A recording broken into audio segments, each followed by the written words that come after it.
अंधार कितीही गडद असला तरी एक पंथी देखील अंधाराशी दोन हात करण्याची शक्ती आपल्याला देत असते.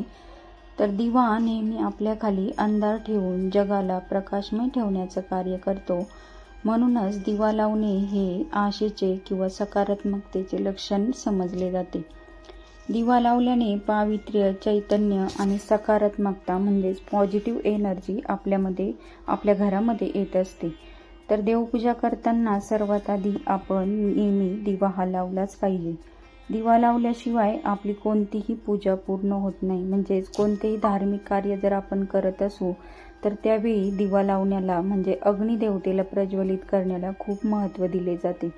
आपण जी काही पूजा करतो ती पूजा आपल्या भगवंताकडे म्हणजेच आपल्या इष्टदेवतेकडे पोहोचवण्याचे काम हा दिवाच करत असतो. म्हणून देवपूजा करताना सर्वप्रथम दिवा हा लावलाच पाहिजे. दिवा लावल्याने आपल्या घरामध्ये जी काही नकारात्मक ऊर्जा असते किंवा निगेटिव्ह एनर्जी असते ती निघून जाते. आपण सकाळ संध्याकाळ देवपूजा करत असतो तेव्हा आपण देवासमोर दिवा लावतो. तर हा दिवा लावताना आपण काही गोष्टींकडे आवर्जून लक्ष दिले पाहिजे. नमस्कार, मी अनिता आपल्या आणखी एका नवीन व्हिडिओमध्ये मनापासून स्वागत करते. तर आजच्या या व्हिडिओमध्ये मी तुम्हाला देवघरामध्ये दिवा कसा लावावा, दिव्याची वात कोणत्या दिशेला असावी, दिवा तेलाचा लावावा की तुपाचा लावावा याविषयी तुमच्यासोबत माहिती शेअर करणार आहे. तर बघा मैत्रिणींनो, सगळ्यात अगोदर आपण बघूया की दिवा कसा असावा.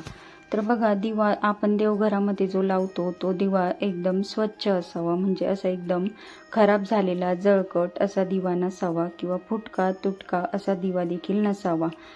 तेल गळणारा दिवा देखील आपण देवघरामध्ये कधीही ठेवू नये. आपल्याकडे 1 किंवा 2 अशा 2पेक्षा जास्त दिवे असतील तरी चालतात. कारण जर एक दिवा खराब झाला तर आपण दुसरा दिवा वापरू शकतो. म्हणजे एक दिवा आपण जेव्हा वापरतो तेव्हा दुसरा दिवा आपण घासून पुसून तो दुसऱ्या दिवशी वापरू शकतो.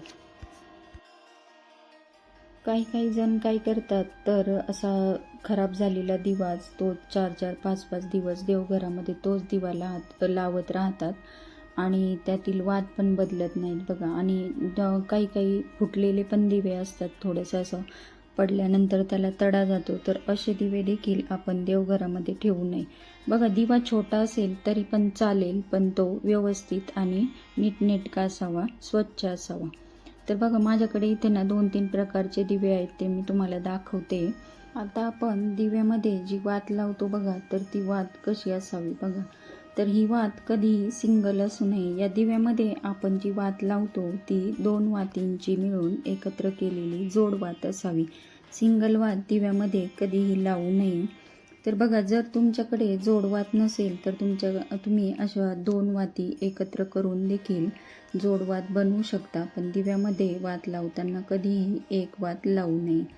अशा प्रकारे जोड वात तयार करून तुम्ही दिव्यामध्ये लावू शकता.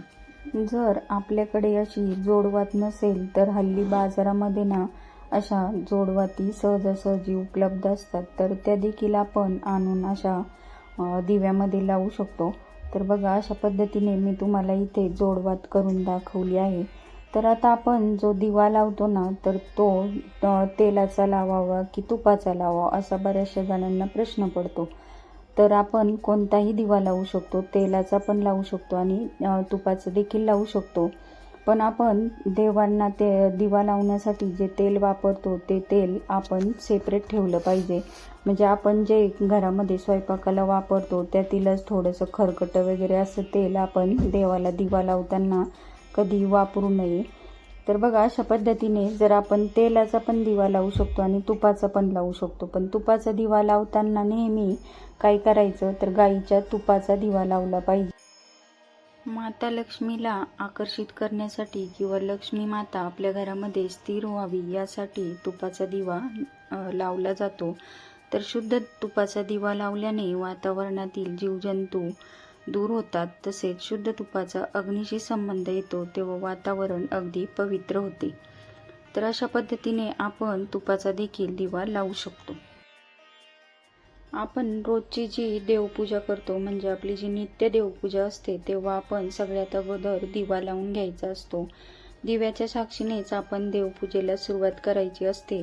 तर हा दिवा आपण कधीही जमिनीवर ठेवू नये, त्याला नेहमी एक अशा प्रकारचं लाल कपड्याचं आसन द्यायचं आहे. जर आपल्याकडे लाल कपडा नसेल तर अक्षतांचं हे आसन हे आपण दिव्याला नेहमी द्यायलाच पाहिजे. तर बघा, अशा पद्धतीने आपण अक्षतांचे आसन देऊन दिवा लावून घ्यायचा आहे. त्याला हळदी कुंकू व्हायचं आहे व त्यानंतर त्याला एक फूल देखील व्हायचं आहे. अशा पद्धतीने आपण दिव्याची पूजा करून घ्यायची आहे.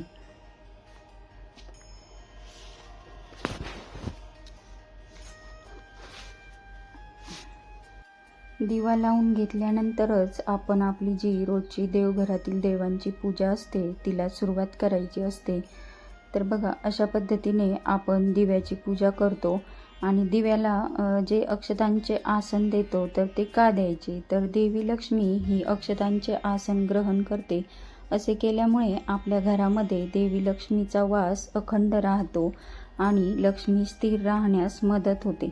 तर आता आपण देवघरामध्ये जो दिवा लावतो त्याची वात ही पूर्व दिशेला असावी, ती पश्चिम दिशेलाही नसावी आणि दक्षिण दिशेलाही असू नये, कारण दक्षिण दिशा ही यमाची दिशा मानली जाते. आणि देवघरामध्ये आपण जर तुपाचा आणि तेलाचा असे 2 दिवे लावत असू तर तुपाचा दिवा हा आपल्या उजव्या साईडला म्हणजेच देवतांच्या डाव्या साईडला आणि तेलाचा दिवा देवतांच्या उजव्या साईडला लावावा.